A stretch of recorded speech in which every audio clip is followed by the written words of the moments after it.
Hello, Bacho. Let's read the given question. The question says four charges equal to minus q are placed at the corners of a square and a charge small q is at center. If the system is in equilibrium, the value of small q is option A minus q by 4 1 plus 2 root 2, option B q by 4 1 plus 2 root 2, option C minus 2 by 2 1 plus 2 root 2, option D q by 2 1 plus 2 root 2. So यहाँ पे we need to understand कि यहाँ पे एक there is a correction. So we need to see कि ये जो value होगी है this is q, right? So let's try to understand the given question.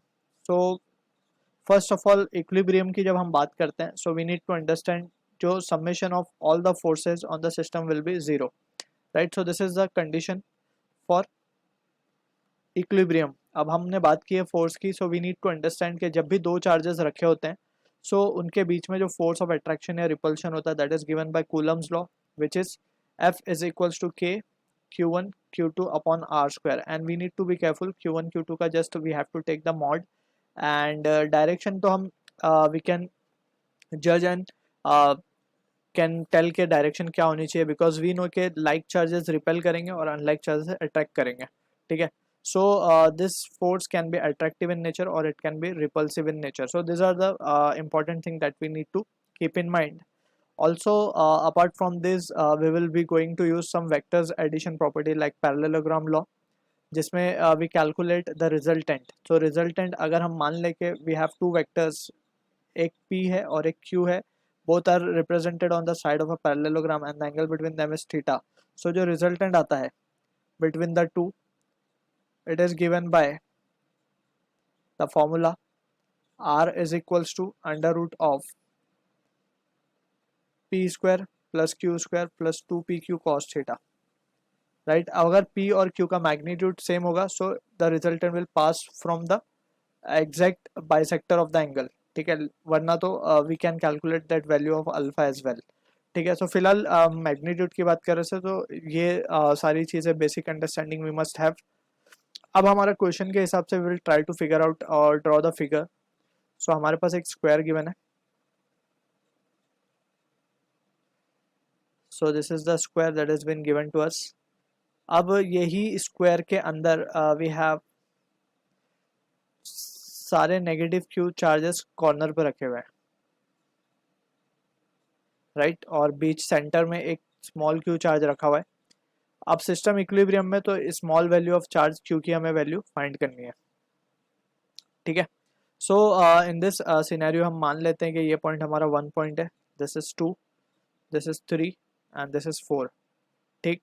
अब इक्विलिब्रियम कंडीशन के अंदर हमें चेक करना है कि हमें स्मॉल क्यू की वैल्यू फाइंड करनी है under equilibrium. So under equilibrium की जब हम बात करेंगे so net force on Q charge must be zero, right? अब सबसे पहले तो इस पर फोर्स क्या क्या लग रही होंगी that we need to be careful. अब हम फोर्स का इस पॉइंट क्यू को हम यहाँ पे बना लेते हैं और यहाँ पे हम शो कर देते हैं इस पर फोर्सेस क्या क्या लगेंगी. एक फोर्स लगेगी due to 2 in this direction, एक फोर्स लगेगी due to 4 in this direction, right? एक force in this direction and one force in this direction, right? So यहाँ पे हम देख सकते हैं कि सारी ही फोर्सेस जो होंगी this is due to 2, force due to 2 will be cancelling force due to 1, force due to 3 will be cancelling force due to 1, yes, force due to 2 will be cancelling force due to 4 and 1 will be cancelling due to 3. So net force जो हमेशा Q पे होगी वो तो हमेशा zero ही होगी, right? तो हमें अगर उसकी वैल्यू कैलकुलेट करनी है तो हमें किसी एक पॉइंट पे कॉर्नर के we need to consider equilibrium condition, right? So यहाँ पे we need to let's say हमने ये पॉइंट 3 के ऊपर कुछ फोर्सेस 3 पॉइंट को हमने कंसिडर किया. अब 3 को हम इक्विलिब्रियम में चेक कर रहे हैं. जैसे हमने चेक किया कि small Q is in equilibrium with all the capital Q charges. अब हम क्या कर रहे हैं कि कॉर्नर का एक चार्ज लेके चेक करेंगे ये इक्विलिब्रियम में है क्या क्यू के साथ, so that we can get the value of this small q in terms of capital Q, right? So यहाँ पे हमने अगर इस चार्ज को कंसिडर किया एट 0.3, हम इसको यहाँ लिख देते हैं. तो यहाँ पे हम दिखा सकते हैं कि इसके ऊपर कौन सी फोर्स लगेगी. एक तो फोर्स लगेगी due to 4 in this direction, एक फोर्स लगेगी due to 2 in this direction, एक फोर्स लगेगी in this direction, right? And यहाँ पे जब फोर्स लगेगी that will be due to, so we can write this is force due to 1, and also अगर हम बात करें this small q की वजह से जो force आएगी that will be in this direction, right? इसको हम मान लेते हैं f dash, ठीक है? सो ये सारी वैल्यू का जो सम होना चाहिए at this point 3 that should be 0 for equilibrium condition. So we can write for equilibrium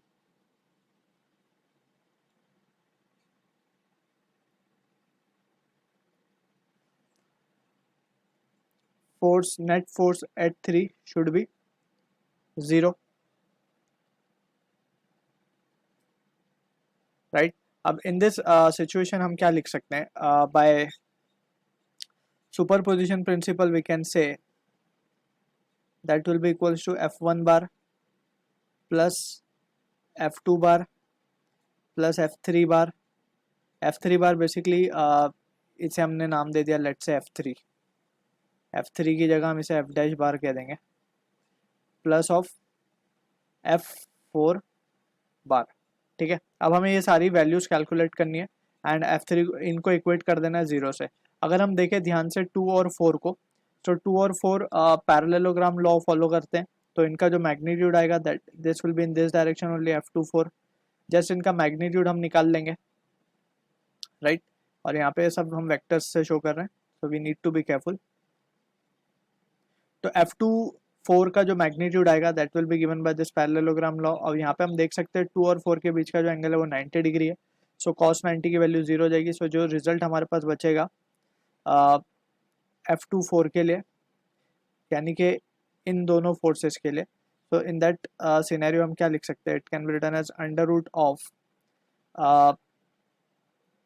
f4 और f2.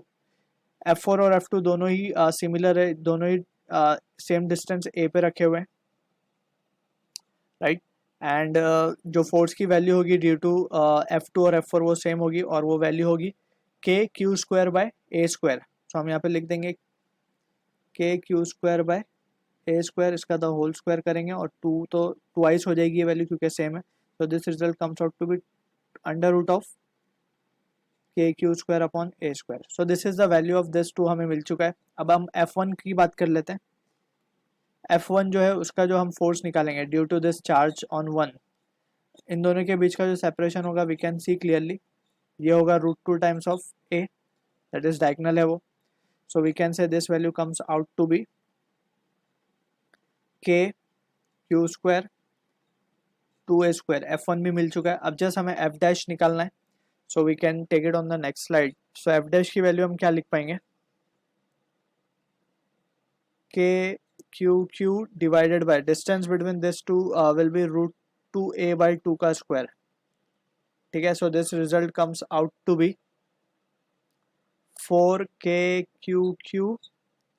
Divided by 2a square, और this can be written as 2q k by a square. So this will be the value of f dash we are getting. Therefore we can just equate it to 0. All these forces को हम equate कर देंगे 0 से. Therefore 0 will be equals to 2k by a square plus of, ये जो value हमें मिली है k q square by a square plus of √2 times of k q square upon a square, right? यहाँ पे we need to be careful, ये वैल्यू आएगी 2 यहाँ पे, बिकॉज f1 की जो वैल्यू मिली थी वो मिली थी k q square by 2a square, ठीक है? सो यहाँ से वी कैन सी के we can take out the value common as k q upon a square को हम कॉमन निकाल सकते हैं. यहाँ पे बचेगा 2q plus of q by 2 plus of √2 into q,